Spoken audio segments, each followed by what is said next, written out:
Saya Sri Sunarni, calon guru penggerak Angkatan 6 Kota Madiun akan memaparkan koneksi antar materi modul 1.4 Budaya Positif.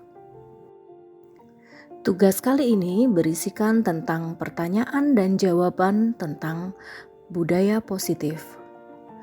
Buatlah sebuah kesimpulan mengenai peran Anda dalam menciptakan budaya positif di sekolah dengan menerapkan konsep-konsep inti seperti disiplin positif, motivasi perilaku manusia, posisi kontrol restitusi, keyakinan sekolah atau kelas, segitiga restitusi dan keterkaitannya dengan materi sebelumnya yaitu filosofi pendidikan nasional Ki Hajar Dewantara, nilai dan peran guru penggerak, serta visi guru penggerak. Budaya positif di sekolah tidak dapat berhasil jika dilakukan hanya oleh satu orang guru, akan tetapi harus ada kolaborasi yang harmonis antara warga sekolah. Motivasi perilaku manusia digunakan untuk menghindari ketidaknyamanan dan hukuman, mendapatkan imbalan atau penghargaan dari orang lain, menjadi orang yang mereka inginkan dan menghargai diri sendiri dengan nilai-nilai yang mereka percaya. 5 posisi kontrol dapat dilakukan sebagai upaya dalam membangun budaya positif di sekolah. Untuk mewujudkan hal ini membutuhkan proses yang tidak singkat dan membutuhkan kolaborasi semua warga sekolah. Penerapan budaya positif jika dikaitkan dengan nilai lain dalam aktivitas pembelajaran sehari-hari, yaitu dengan menerapkan pembiasaan positif yang telah dituangkan dan disepakati bersama melalui keyakinan kelas dan dijalankan secara terus-menerus. Jika kebiasaan positif ini sudah menjadi budaya, maka nilai dan karakter positif itu akan melekat pada diri siswa. Kaitan budaya positif dengan modul-modul sebelumnya. Modul 1.1 Filosofi Pendidikan Ki Hajar Dewantara. Pendidikan sebagai penuntun tumbuh kembangnya anak sesuai dengan kodratnya. Penerapan budaya positif akan memberikan tuntunan bagi anak agar anak mampu tumbuh sesuai kodratnya sehingga mampu mewujud menjadi versi terbaiknya. Modul 1.2 Nilai dan peran guru penggerak. Dengan memiliki nilai-nilai mandiri, reflektif, inovatif, kolaboratif, dan berpihak pada murid, seorang guru harus mampu menjadi pamong dan mengoptimalkan perannya sebagai pemimpin pembelajaran untuk mewujudkan kepemimpinan murid melalui penerapan budaya positif. Modul 1.3 Visi Guru Penggerak. Perumusan visi sekolah akan dilanjutkan dengan membuat beberapa prakarsa perubahan. Untuk menuntun laku perubahan ini diperlukan keyakinan sekolah, sehingga visi sekolah dapat dicapai dengan dukungan budaya positif. Pertanyaan nomor 2. Buatlah sebuah refleksi dari pemahaman Anda atas keseluruhan materi modul budaya positif ini dengan menjawab pertanyaan-pertanyaan berikut ini.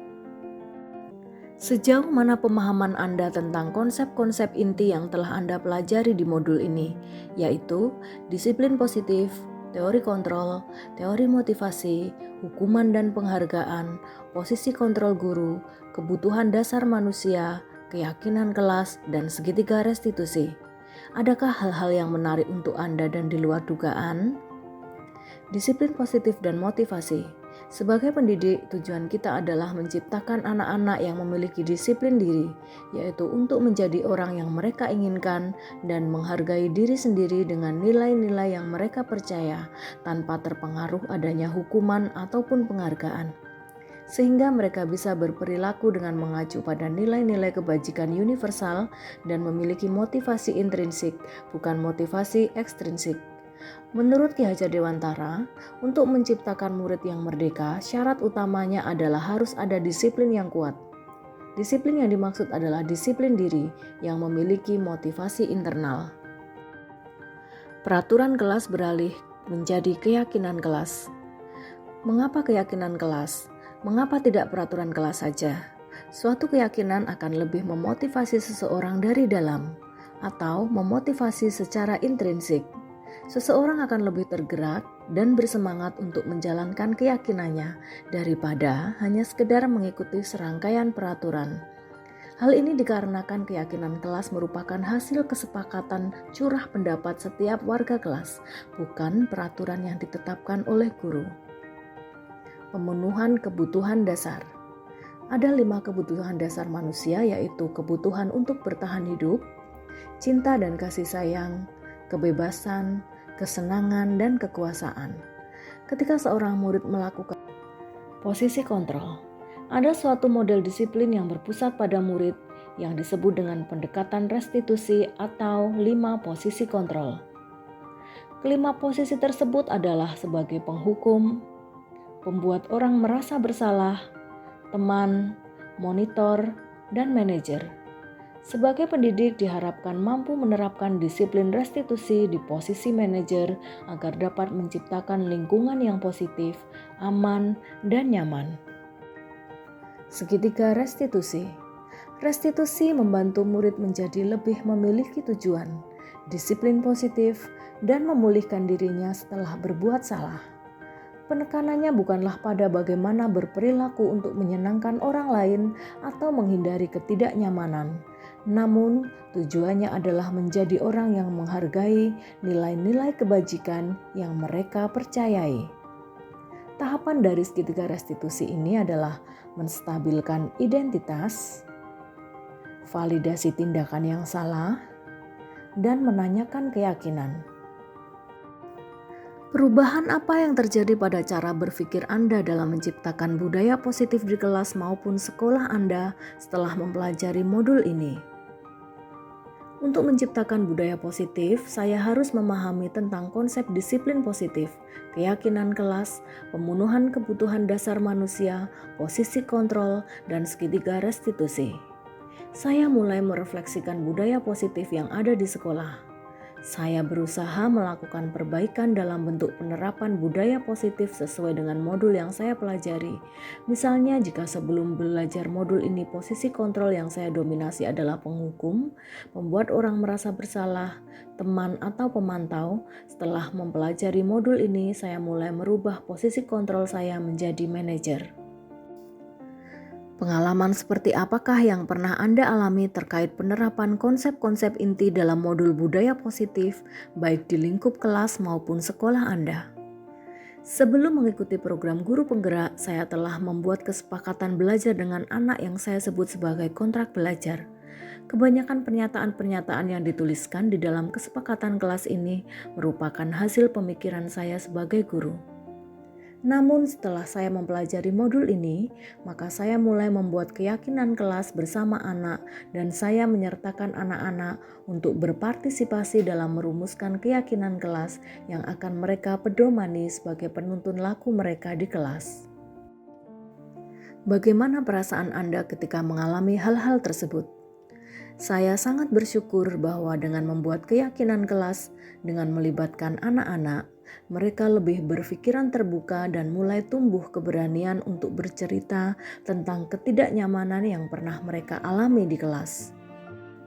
Berdasarkan keyakinan kelas yang telah dirumuskan, sebenarnya anak-anak sudah banyak yang berperilaku sesuai dengan keyakinan kelas yang mereka sepakati. Akan tetapi, masih ada beberapa hal yang perlu diperbaiki, yaitu keberlangsungan dan pengawasan dari implementasi nilai-nilai kebijakan yang ada pada keyakinan kelas ini. Untuk itu, kontrol guru sangat diperlukan. Sebelum mempelajari modul ini, posisi kontrol yang sebelumnya saya lakukan adalah sebagai teman, pemantau, dan pembuat orang merasa bersalah. Setelah mempelajari modul ini, saya berusaha untuk menjadi manajer dengan harapan siswa akan menemukan solusi dari permasalahan yang mereka hadapi. Perasaan saya sangat bersyukur karena anak-anak lebih mempunyai kepercayaan diri untuk diterima kembali di lingkungannya tanpa terlukai perasaannya. Sebelum mempelajari modul ini, sebenarnya saya pernah melakukan segitiga restitusi. Akan tetapi, kebanyakan solusi yang ditawarkan kepada anak masih sebatas dari pemikiran saya. Seperti pada kasus ada salah satu murid saya yang mendapatkan nilai kurang di rapot. Sebelum mengenal teori tentang restitusi, saya akan melakukan misalnya pada tahap menanyakan keyakinan, saya masih menawarkan solusi kepada anak dengan kalimat, bagaimana jika kamu meminta remedi pada guru supaya nilaimu bagus? Untuk anak yang mendapatkan nilai kurang di salah satu mata pelajaran. Selain konsep-konsep yang disampaikan dalam modul ini, Hal-hal lain yang menurut saya penting untuk dipelajari dalam proses menciptakan budaya positif baik di lingkungan kelas maupun sekolah adalah konsep mindfulness atau hidup yang berkesadaran. Banyak di antara warga sekolah menjalani kegiatan sekolah tapi belum mindfulness, sehingga menyebabkan ketidakkonsistenan dalam mengimplementasikan nilai-nilai pada keyakinan kelas. Dengan mindfulness, maka tidak perlu aturan yang banyak. Kita bisa mengimplementasikan nilai-nilai kebajikan dalam keseharian kita. Demikian paparan tugas koneksi antar materi modul 1.4. Terima kasih.